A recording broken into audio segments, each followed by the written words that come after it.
Hello friends, അസ്സലാമു അലൈക്കും, welcome back. ഇന്ന് ഞാൻ ഷെയർ ചെയ്യുന്നത് നല്ല ടേസ്റ്റിലും അതേപോലെ സിമ്പിളായിട്ടും ഉണ്ടാക്കാൻ വേണ്ടി പറ്റുന്നൊരു ചിക്കൻ സമൂസൻ്റെ റെസിപ്പിയാണ്. നിങ്ങൾ എന്തായാലും ഒന്ന് ട്രൈ ഔട്ട് ആക്കുക, നിങ്ങളെ ഫീഡ്ബാക്ക് അറിയിക്കുക. ചാനൽ ആദ്യമായിട്ട് കാണുന്നവരുണ്ടെങ്കിൽ പ്ലീസ് ഒന്ന് സബ്സ്ക്രൈബ് ചെയ്ത് സപ്പോർട്ടും കൂടി ചെയ്യുക. അപ്പോൾ നമുക്ക് വീഡിയോ കാണാം. ഞാനിത് മീഡിയം സൈസിലുള്ള 2 വലിയുള്ളി ചെറുതായി കട്ട് ചെയ്തെടുത്തിട്ടുണ്ട്. പിന്നെ ഒരു 3-4 അല്ലി വെളുത്തുള്ളി, ചെറിയൊരു പീസ് ഇഞ്ചി, കുറച്ച് കറിവേപ്പില, ഒരു പച്ചമുളക്, ഇവയെല്ലാം ജസ്റ്റ് ഒന്ന് മിക്സിയിലിട്ട് ക്രഷ് ചെയ്തെടുത്തതാണ്. പിന്നെ 1/2 ടീസ്പൂൺ കുരുമുളക് പൊടി, 1/2 ടീസ്പൂൺ ഗരം മസാല, 1/4 ടീസ്പൂൺ മഞ്ഞൾപ്പൊടി, ആവശ്യത്തിനുള്ള ഉപ്പ്.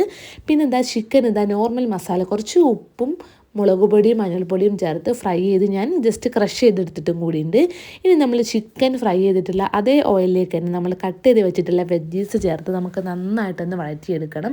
ഈ ഓയിൽ തന്നെ ചെയ്യുന്ന സമയത്ത് ആ ചിക്കൻ്റെ ഫ്ലേവർ ഒന്നും കൂടി നമുക്ക് കിട്ടും കേട്ടോ. ഇനി ഇതിലേക്ക് ആവശ്യത്തിനുള്ള ഉപ്പും കൂടി ചേർത്ത് നമുക്ക് നന്നായിട്ടൊന്ന് വഴറ്റിയെടുക്കണം. ഓവർ ഫ്ലെയിം കൂട്ടാതെ വേണം കേട്ടോ വഴറ്റിയെടുക്കാനായിട്ട്. അങ്ങനെ ആവുന്ന സമയത്ത് ഉള്ളി പെട്ടെന്ന് കരിഞ്ഞു പോകാനായിട്ടുള്ള ചാൻസ് ഉണ്ട്. അങ്ങനെ നമുക്ക് നന്നായിട്ടൊന്ന് വഴറ്റിയെടുക്കാം. ഇനി ഇതിലേക്ക് നന്നായി വഴന്ന് വന്നിട്ടുണ്ടെങ്കിൽ നമ്മൾ എടുത്തു വെച്ചിട്ടുള്ള മസാല പൗഡേഴ്സ് ഓരോന്നായി ചേർത്ത് നമുക്ക് വീണ്ടും നന്നായിട്ട് വഴറ്റിയെടുക്കാം. ഇനി നമ്മൾ നേരത്തെ ക്രഷ് ചെയ്ത് വെച്ചിട്ടുള്ള ചിക്കനും കൂടി ചേർത്ത് നന്നായിട്ടൊന്ന് മിക്സ് ചെയ്തെടുത്തിട്ടുണ്ടെങ്കിൽ നമ്മുടെ മസാല ഇവിടെ റെഡി ആയിട്ടുണ്ട്. ഇത് നിങ്ങൾ ജസ്റ്റ് ഒന്ന് ചെക്ക് ചെയ്ത് നോക്കുക, നിങ്ങളെ എരിവും അതേപോലെ ആവശ്യത്തിനുള്ള ഉപ്പൊക്കെ ആയിക്കൊന്നൊന്ന് നോക്കുക. അങ്ങനെ മസാല റെഡിയായപ്പോൾ ഞാൻ ഫ്ലെയിം ഓഫ് ചെയ്ത് മാറ്റി വെക്കുന്നുണ്ട്. ഇനി നമുക്കിതിനുള്ളൊരു ഡോ തയ്യാറാക്കിയെടുക്കണം. ഒരു മിക്സിംഗ് ബൗളിലേക്ക് ഏകദേശം 1 കപ്പിൽ കൂടുതലായിട്ട് മൈദ ചേർക്കുന്നുണ്ട്. ഇനി ഇതിലേക്ക് ആവശ്യത്തിനുള്ള ഉപ്പും നമ്മുടെ നോർമൽ പച്ചവെള്ളം കൂടി ചേർത്ത് നമുക്ക് നന്നായിട്ടൊന്ന് കുഴച്ചെടുക്കണം.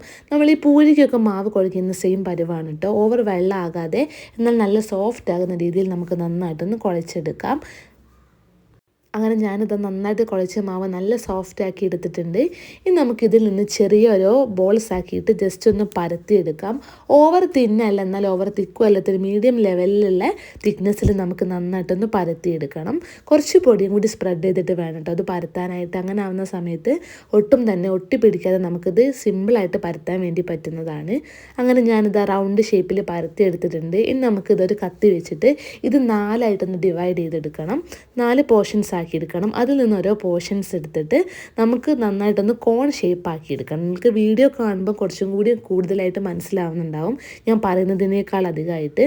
അങ്ങനെ ജസ്റ്റ് അവിടെ നിന്ന് ലോക്ക് ചെയ്തിട്ട് നമ്മൾ ഇതിലേക്ക് നമ്മുടെ ഫില്ലിങ് നിങ്ങളുടെ ഇഷ്ടത്തിനനുസരിച്ചിട്ട് കൂടുതലായിട്ടോ കുറവായിട്ടോ എങ്ങനെയാണെങ്കിലും കുഴപ്പമൊന്നുമില്ല. നമുക്കിത് ഫില്ലിങ് വെച്ചിട്ട് ജസ്റ്റ് ഒന്ന് പ്രസ് ചെയ്തിട്ട് അതൊന്ന് ലോക്ക് ചെയ്തെടുക്കണം. ഇനി നമുക്ക് ബാക്കിയുള്ള മാവും അതേപോലെ മസാലയും കൂടി ഇതേ സെയിം മെത്തേഡിൽ തന്നെ ഒന്ന് ഫില്ലാക്കി എടുക്കാം. സിമ്പിളായിട്ട് ഉണ്ടാക്കാം കേട്ടോ, കാണാത്ത ടഫൊന്നുമില്ല ചെയ്ത് തുടങ്ങുന്ന സമയത്ത്. ഇനി നമുക്കിത് നേരെ തന്നെ നല്ല ചൂടായ എണ്ണയിലിട്ടൊന്ന് ഫ്രൈ ചെയ്തെടുക്കാം. ഗോൾഡൻ ബ്രൗൺ കളർ ആവുന്ന സമയത്ത് നമുക്കിത് കോരി മാറ്റാം. അങ്ങനെ സമൂസ ഫ്രൈ ചെയ്യാൻ വേണ്ടിയിട്ട് തുടങ്ങുകയാണ്. ഒരു മീഡിയം ഫ്ലെയിമിലിട്ടിട്ട് നമുക്ക് ഫ്രൈ ചെയ്തെടുക്കാം കേട്ടോ. പക്ഷേ നമ്മളിത് ഫ്രൈ ചെയ്യാൻ തുടങ്ങുന്ന സമയത്ത് എണ്ണക്ക് നല്ല ചൂടുണ്ടെങ്കിൽ നമുക്ക് പെട്ടെന്ന് ഇത് കുക്കായി കിട്ടും.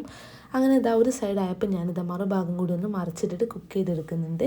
2 സൈഡും ഗോൾഡൻ ബ്രൗൺ കളർ ആയിട്ടുണ്ടെങ്കിൽ നമ്മുടെ സമൂസയുടെ പെർഫെക്റ്റ് ആയിട്ട് റെഡി ആയിട്ടുണ്ട്.